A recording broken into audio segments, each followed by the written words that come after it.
Chapter 7, A Very Cultured Bird. Every day, Fudge brought home paintings from his kindergarten class. Mom hung them on the wall in the kitchen. One night she said, "Fudgy, you're doing so well in school. I'm going to get you a special treat. What would you like?" "A bird," Fudge said, as if he'd been thinking about it for years. "A bird?" Mom repeated. "Yes, my very own bird." "A bird?"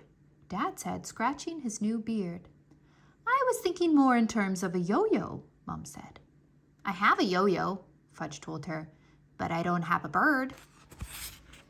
"I don't see why we can't give Fudge a bird," Dad said. "It might be nice for him to have his own pet." "But Warren," Mom said, "do you really think he's ready for his own pet?" "Yes," Dad said, "I do." "Well," Mom said, and I could see her thinking it over. "If it's all right with Daddy, then it's all right with me." "And he can sleep in my room, right?" Fudge asked. "Yes," Dad said. "On my bed?" "No," Dad said. "Birds sleep in cages, not beds." "But I would be very careful," Fudge said. "I would keep him under the covers with me." "Birds can't sleep in beds," Mom said. "Why not?" Fudge asked. "Because they like to sleep standing up," Mom said. "They do?" Fudge asked. "Yes." "I think I'll try that tonight," Fudge said. "People lie down to go to sleep," Dad explained. "Birds stand up. That's just one difference between people and birds." "Another is that birds can fly, right?" Fudge asked. "That's right," Dad said. "Someday I might be able to fly, just like a bird." "Don't count on it," I said. But he wasn't listening. He was dancing around Tootsie's high chair singing, "My very own bird, bird, bird." "Gabba," Tootsie said, tossing her rattle to the floor. That's her latest game. She throws down her toys, then screams until one of us picks them up for her. As soon as she has them back, she throws them down again. Some game. Also, she's teething, so her gums are sore, so she screams a lot. She has this plastic teething ring that we keep in the freezer for her. She likes to bite on it. The cold numbs her gums. The truth is, she'll bite on anything she can get into her mouth, including her toes. I keep telling my mother that it's not a good idea to let Tootsie grow up with her feet in her mouth. But Mom says it's just a phase and that she'll get over it. She even took out the family photo album to show me a picture of myself when I was about Tootsie's age. I had my toes in my mouth too. I've asked Mom to get rid of that picture, along with the one of me naked holding a broom. If that one ever got out, I'd never hear the end of it. Fudge asked Mom if he could bring Tootsie to school for show and tell. He wanted to repeat his lecture on how babies are made for his kindergarten class. Mom phoned Miss Ziff, who thought it was a wonderful idea. But before they went ahead with it, Miss Ziff had to check it out with Mr. Green. Mr. Green said absolutely not, so that was the end of that. Fudge was disappointed, but Mom and Dad convinced him that once he got his bird, he'll have something even more exciting for show and tell. Grandma came to visit for a few days. "I'm getting a bird," Fudge told her. "What kind of bird are you going to get?" Grandma asked. "I don't know.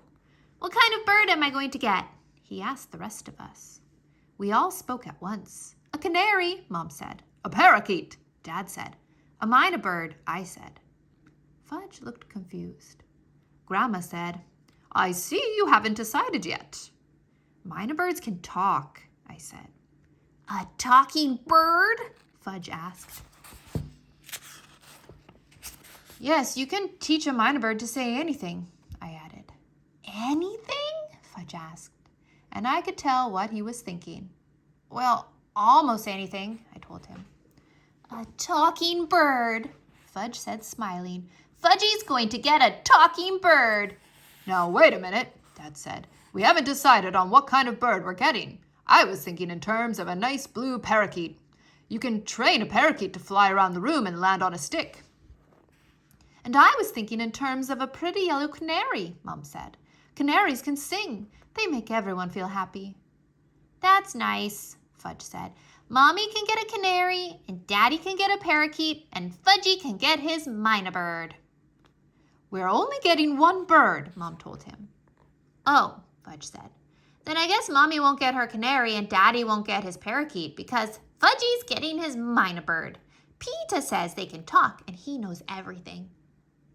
Mom and Dad looked at me. Well, how was I supposed to know you wanted a canary? I asked Mom. And that you wanted a parakeet? I asked Dad. You never mentioned it before. It should be very educational for Fudgy to have a mynah bird, Grandma said. If I teach him to talk, he might teach me to fly, Fudge said, flapping his arms. Tootsie hiccuped, then started crying. Who wants some home-baked cookies? Grandma asked as she lifted Tootsie out of her high chair and patted her on the back. Grandma is very good at changing the subject. The next afternoon, when I got home from school, the car was gone and the house was quiet. I went upstairs and was on my way to my room when I heard something funny coming from Tootsie's room. Her door was open just a crack, and I peeked in. There was Grandma, barefooted, dancing in circles with Tootsie in her arms. She was singing, "Toot, toot, Tootsie, goodbye. Toot, toot, Tootsie, don't cry. The choo-choo train that takes me, la-da-da-dee-dum, doo-da-dee-da, oh ba-shoo-da. Kiss me, Tootsie, and then..." "Hi, Grandma," I said, opening the door all the way. "Oh, Peter!" She stopped and her face turned red. "What were you doing?" I asked. "Dancing," she said. "Tootsie likes to dance, you know." No, I didn't know. Tootsie grabbed a handful of Grandma's hair and screeched with delight. "What was that song you were singing?" I asked. "Toot, toot, Tootsie, goodbye," Grandma said. "You mean there really is such a song? You weren't making it up?" "Certainly not. It was very popular back in... Let's see. Oh, I can't remember the year. But it was very popular." Tootsie bounced up and down in Grandma's arms, wanting more. Grandma passed her to me. "Here, you try it now." "Me?" I said. "You want me to dance with Tootsie?" "Why not?" "Grandma, I'm in 6th grade. I don't go around dancing with babies in my arms." "Why not?" "Well, because." "Come on," Grandma said. "I'll sing, you dance." And she began her song again. "Toot, toot, Tootsie, goodbye. Toot, toot, Tootsie, don't cry." I twirled around and around with Tootsie in my arms, and Grandma was right. She loved it. She screamed and laughed and threw her head back. Pretty soon, I was laughing too. And all 3 of us were having a fine old time when Fudge appeared at the door and said, "What are you doing, Peter?" I looked over, and Mom and Dad were standing there too. "Oh, I was..." "Dancing," Grandma said. "Tootsie likes to dance, so we were dancing with her." She found her shoes under Tootsie's crib and stepped into them. I put Tootsie down in her infant seat and smoothed my hair with my hands, ready to explain that it was Grandma's idea, that I was just going along with her. But it turned out that I didn't need to explain anything, because nobody seemed to think it was strange that I was dancing with Tootsie, or that Grandma was singing her Toot Toot Tootsie Goodbye song. "Guess what?" Fudge said. "What?" Grandma asked. "I saw him! I saw my mynah bird." "Where?" I asked. "At the pet store," Fudge said. "We're going to bring him home tomorrow. They had to order a cage. He's all black with yellow legs and a yellow nose." "Yellow bill," I said. "Nose, Bill. Who cares?" Fudge said. "And he can talk." "What can he say?" "He can say hello in French." "In French?" I asked. "That's right, in French," Mom said. "He's very cultured." "And I've already named him," Fudge said. "What did you name him?" Grandma asked. I expected him to say Pierre or Jacques since he speaks French. Uncle Feather, Fudge said. Uncle Feather? I said. Yes, Uncle Feather, Fudge said again. Isn't that a good name for a bird? It's, unusual, I said. And interesting, right? Fudge asked. Oh, yes, definitely interesting, I told him. It's a real privilege, Fudge said. Isn't it? No, it's not a privilege, I told him. It has nothing to do with privilege. I never should have used that word with such a little kid. He still didn't know how to use it. He probably never would. So it's not a privilege, Fudge said. So who cares? And he began to sing.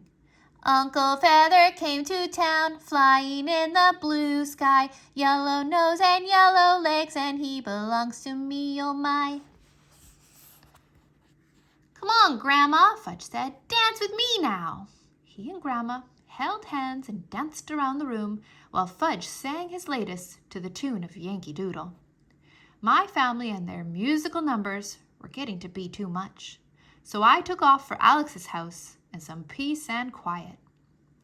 The next day, Mom, Dad, and Fudge went down to the pet store and returned with Uncle Feather, complete with cage, cover, a box of food, and a book called Getting to Know Your Mynah Bird.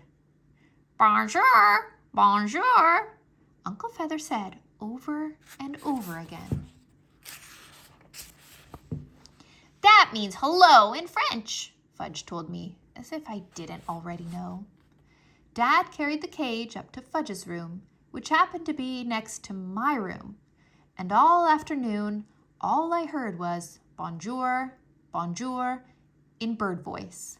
I banged on the wall between my room and Fudge's. Can't you teach him to say something else? I'm trying, Fudge hollered. I'm trying, Uncle Feather repeated. Swell, I thought. We just got Fudge out of the habit of repeating everything I said, and now we've got a bird who does the same thing. Why didn't I keep my big mouth shut at the dinner table that night? Why didn't I convince Fudge to listen to Mom and get a canary, or to Dad and get a parakeet? The next morning, when I went to have a look at Uncle Feather, he greeted me with, Bonjour, stupid. Isn't he smart? Fudge asked. Doesn't he learn fast? Yeah, he's terrific, I said. As I left the room, Uncle Feather called out, Goodbye, stupid, goodbye. Goodbye yourself, I said. Yourself, he repeated. And he likes to eat worms and insects and plants, Fudge said at breakfast. So I'll have to go find him some worms. Oh no, Mom said. He'll be very happy eating the food we bought for him at the pet store. But Mommy, Fudge said, you wouldn't feed Tootsie just one kind of food, would you? That's different, Mom said. Tootsie is a baby. Uncle Feather is a bird. I know that, Fudge said. But Uncle Feather needs worms to be happy. You want him to be happy, don't you? I'm sure he can be happy without worms, Mom said, pushing her plate aside. Let's talk about this later, Dad said. It's not the best breakfast conversation. Worms, worms, worms, worms, Fudge sang. That's enough, Fudge, Dad said. But Mom was already in the bathroom and she didn't come back to the table. Grandma came to visit the following weekend and was surprised to find that Fudge no longer slept in the hallway outside my parents' bedroom. I have to sleep in my own room now, Fudge told her. Uncle Feather needs me. Of course he does, Grandma said, standing in front of Uncle Feather's cage. And you're a lovely birdie, aren't you? Lovely birdie, Uncle Feather said. Grandma laughed. Oh my, and so smart. So smart. Oh my, so smart, Uncle Feather said. That night, Mom and Dad went out, and Grandma stayed at home with us. We all watched TV together. Tootsie was on Grandma's lap, having her late-night bottle. So, how's kindergarten going? Grandma asked Fudge. I have a nice teacher, he said. She says I'm as sweet as my name. Well, you are, aren't you? Grandma said. I snorted. Do you think I am? Fudge asked Grandma. I certainly do, Grandma told him. I snorted again. All the time? Fudge asked. Maybe not all the time, Grandma said, but most of the time. Then why do you come here just to play with Tootsie and not me? I come to see all of you, Grandma said, burping Tootsie. But you're always holding her, Fudge said, and singing dumb songs to her. They're not dumb, I said. They're not dumb, I said. They're from when Grandma was a girl. You were a girl? Fudge asked, trying to get up on Grandma's lap. Certainly, Grandma said, shifting Tootsie into her other arm to make room for Fudge. You were little? Like me? Yes, Grandma said, and I went to school just like you. Fudge shoved Tootsie out of the way so Grandma passed her to me. What did you do there? Fudge asked. Oh, I sang songs and painted pictures and played games and learned to read. You learned to read in kindergarten? Maybe it was first grade, Grandma said, patting Fudge's head. It was a long time ago. It's hard for me to remember. You know what, Grandma? Fudge said. No, what? I'm the middle child now, so I need lots of attention. Who told you that? Grandma asked. I heard Mommy talking on the phone. It's more important for you to play games with me than with Tootsie, and you should try to remember that. What about me? I asked. Where do I fit in? You don't need attention, Fudge said. You're in 6th grade. I was beginning to get annoyed. That doesn't mean I don't need attention. Everybody needs attention, Grandma said. Even you? Fudge asked. Yes, even me, Grandma told him. Who gives you attention? Fudge asked Grandma. My family and my friends, Grandma said. You should get a bird, Fudge said. A bird would give you lots of attention. A bird wouldn't care if you were the middle child or not. Neither would a dog, I said. You should get a dog, like Turtle. As soon as he heard his name, Turtle looked up and barked. Tootsie opened her eyes and said, Gaga-googa. That's right, I told her. Now go back to sleep. Grandma went upstairs to tuck Fudge into bed, and I went up to put Tootsie into her crib. Good night, sleep tight, Grandma said to Fudge. Good night, sleep tight, good night, Uncle Feather called. Grandma dropped the cover over his cage. It's the only way to shut him up. And even then he kept on calling, good night, until I kicked the base of his cage. After we'd had Uncle Feather for 2 weeks, Fudge was ready to bring him to school for show and tell. Miss Ziff invited the other kindergarten class to come and see him, and I got special permission from Mr. Green to skip half of English and go down to Fudge's room in case of an emergency. Mrs. Hildebrandt's kindergarten class marched in and sat in a circle on the floor, right behind Fudge's class. Uncle Feather's cage stood in the middle of the circle. When everyone was settled, Fudge pulled the cover off the cage and said, Presenting Uncle Feather! Ooh, all the little kids said. What a beautiful bird Farley has, Mrs. Hildebrandt said. Isn't he a beautiful bird, class? Yes, Mrs. Hildebrandt's class answered, sounding like robots. Yes, what? Mrs. Hildebrandt asked. Yes, Farley has a beautiful bird, her class said together. He speaks French, Fudge said. Does he really? Mrs. Hildebrandt asked. Yes, Fudge told her. Well, what a coincidence, Mrs. Hildebrandt said. So do I. She went right up to Uncle Feather's cage, bent way over, and said, Parlez-vous français? Uncle Feather cocked his head, looked straight at her and said, Bonjour, stupid! Parlez-vous français? Do you speak French?